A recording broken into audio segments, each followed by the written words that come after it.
Please, I can't sleep.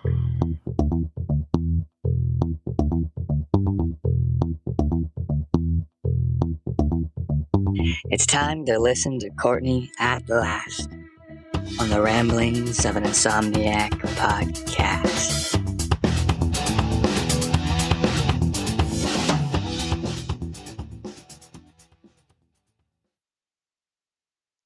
Hello, and welcome to episode 70, y'all, of the Ramblings of an Insomniac. I'm Courtney Perry. How the heck are you? I was listening to my last podcast and I sound like I'm high or something, or like I am breathing heavily, and that was not my intention, and I wasn't high, for the record. I was just trying to kind of talk quiet and just trying to kind of find my calm. But I feel like I just came off sounding like I was high or on drugs or very breathy. I don't know. That wasn't my intention, though, and it kind of ruined it. I was trying to just go for a calm, chill vibe. Anyway, it's nighttime again. I'm outside at night again doing another podcast because, again, I always do them during the day, and there are so many.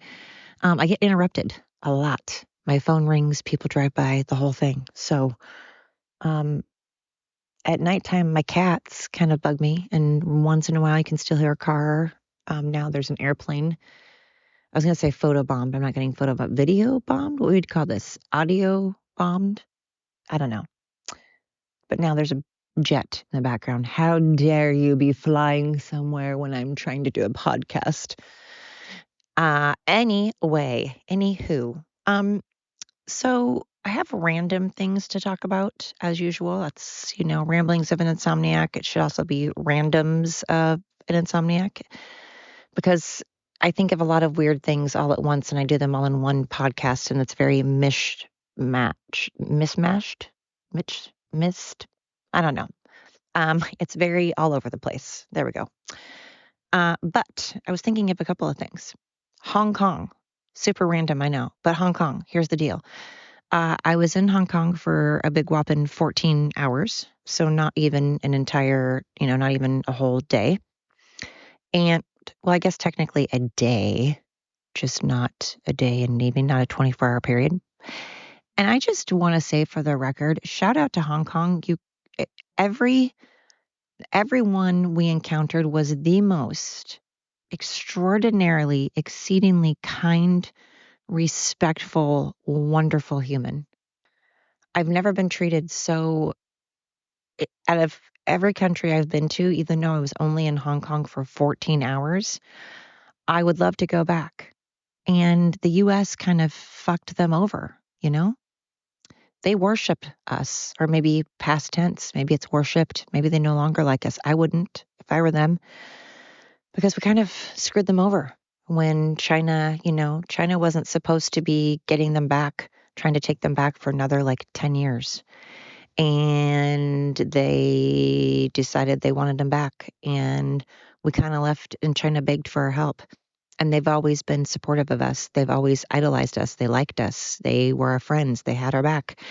And we turned our back on them. And it was supposedly because we're like, oh, we don't do that anymore. We don't go around trying to defend people anymore because it's up to you and it's your country. You can do whatever you want.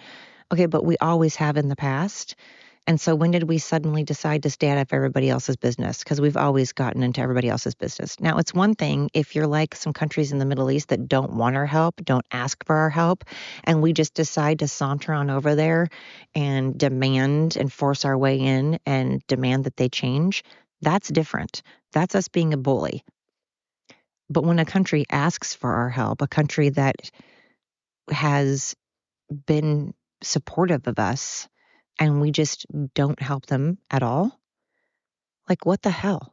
That's insane. And then I don't like the Ukraine. We shouldn't help the Ukraine. I'm not for helping the Ukraine. However, we did promise a long, long time ago to make them part of NATO, and we didn't, and we fucked them over really bad. So I don't think we should support the Ukraine. They're a shitty, corrupt country. They're not a good country at all, but we did kind of promise a long time ago to do them a solid, and we didn't. And so we're just really kind of being douche lords lately and not holding true to our word. And we became a country that just isn't holding up to our word. And that's not cool. That's pretty shitty. So I feel bad for Hong Kong. I've been there, and might I say, it was when I was going to Nepal, and I got really sick when I was on the plane. And we stopped, and when I had gotten off the plane, I had to use the restroom because I thought I was going to get sick.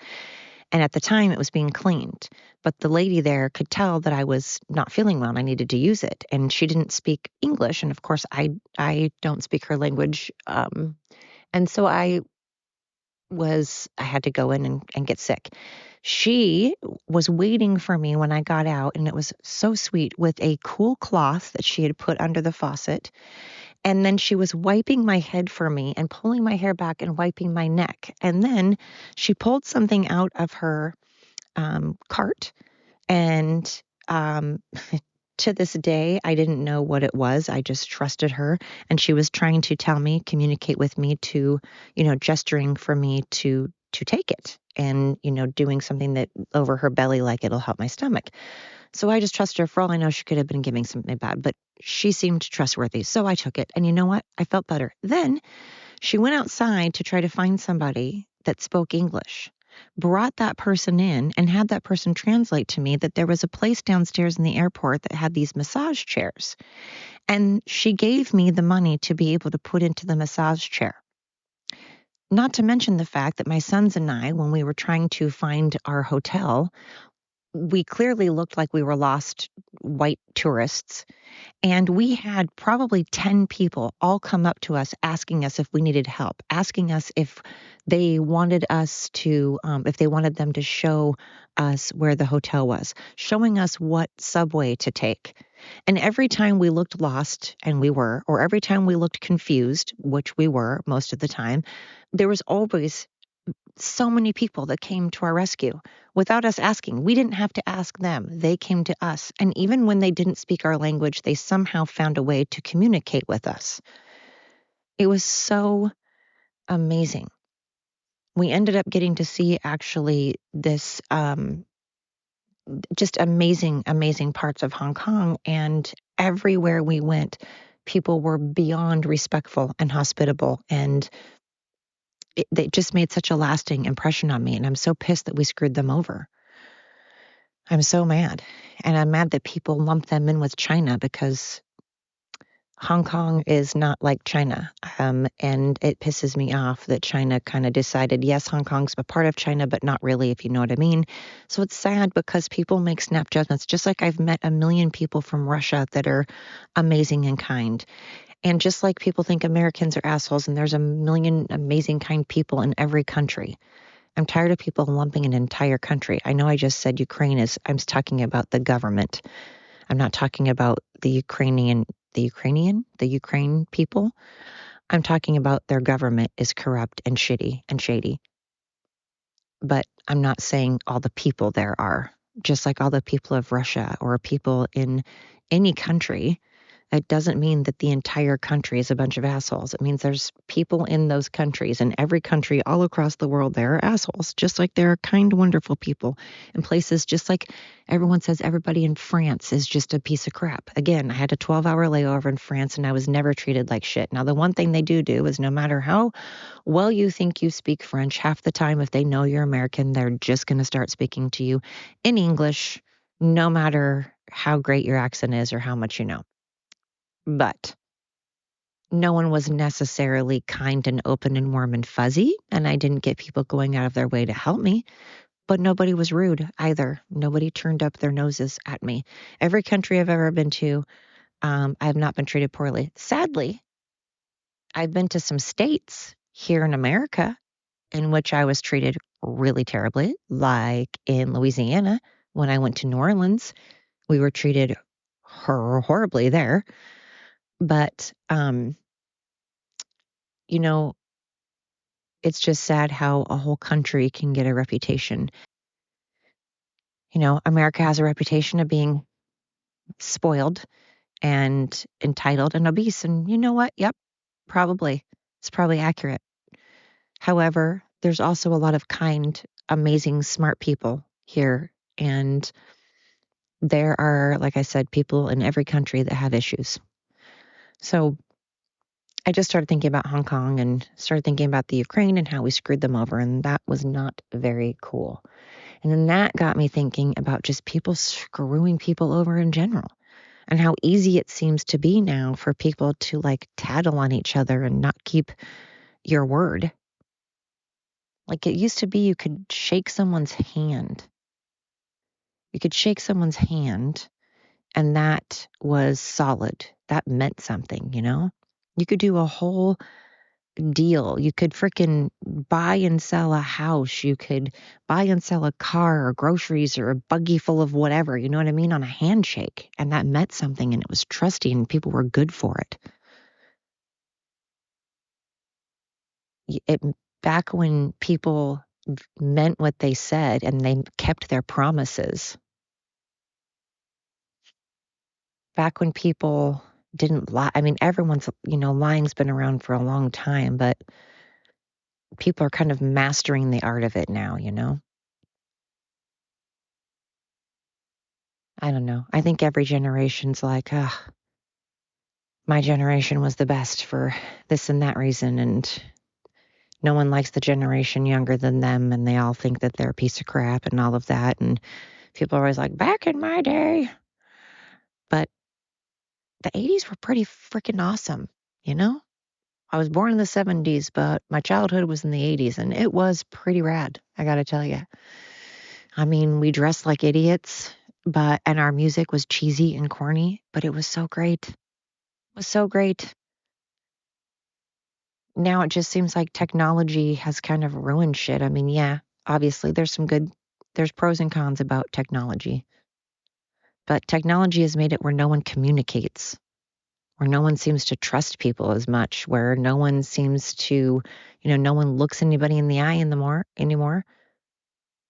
No one talks face to face. Your word doesn't mean anything because it's typed and no one cares if they mean it or not because they figure, I'm not going to meet this person again. It doesn't matter. No one knows how to communicate, it seems like, anymore. It seems like no one knows how to talk or wants to. People just want to scream and yell and delete people and unfriend. I'm going to unfriend you on Facebook. Who cares? Then we're clearly not friends. There's a difference between a friend and an acquaintance, between a friend and someone that you battle back and forth with via social media. That's not a friend. And now there's something called an influencer. Influencers can be good and bad. What are you trying to influence people to do? And how is that a job? I mean, it's one thing to spread the word, to spread a message. It's just influencer just seems like a harsh term. It seems like, you're under the influence. Influencer just, to me, has a negative, it just seems negative. It gives me a bad taste in my mouth. I don't know. I wish that, again, it seems like every generation wishes for the past. And I think it's sad. Like, I like that we can remember the past. I like to look back at the past with fondness and have good memories, but I shouldn't yearn for it. I should be hopeful for the present and living in the present and looking forward to the future. And I am. I am those things too. I am hopeful for the future. And I have a grandson and I want to see what he does with his life. And I want to see what my sons do with their lives. And I want to see what this world has in store for them and my other grandbabies. I have 3 amazing grandkids that I want to see grow and what they're going to do. And I have 2 sons and a daughter-in-law and a fiance and friends. And, I want to know what we do, I want to know how we tackle this world. But at the same time, I look back and I'm like, God, things just seemed so much less complicated. And of course, it's because I was younger and I didn't give a shit. I didn't have a care in the world. Everybody else took care of me, Well, I took care of myself, but that's irrelevant. I just mean I didn't have bills and all this responsibility. And We think that we want those things when we're young because we're idiots and we don't realize what that means. We just say it having no freaking clue what that actually entails. And then we get there and we're like, oh man, I screwed up. But I am hopeful. And I wish that people would start communicating again. Stop talking over each other. Stop trying to get a word in edgewise. If we did more listening and a little more perspective and had a little more grace, grace is good. Humility is good. Listening is good. Hearing is good. Spending less time worrying about yourself and what you can do to problem solve or how you can help others or how you can help yourself with making a positive impact on others. How can we be thankful? Graceful, thankful, respectful, all the fulls, you know? So I just wanted to say, let's all remember to have grace, have humility. Let's remember how to communicate and how to keep our word, how to look people in the eyes when we're talking, how to listen and hear, not talk over, not spend our time trying to figure out what we want to say, you know? Sometimes if you just sit here and listen, like I said, I like to come out here and listen to the crickets. Listen. I hope you can hear that. So, thank you. I hope that, thank you for listening. Speaking of listening, thank you so much for listening. I'm going to remind people every day how thankful I am that you guys tune in and listen. And the people that listen more than once, honestly, thank you. So again, like I always say, wherever you are in the world, whatever you're doing, I hope we can all stop and listen. Have a great night. Until next time.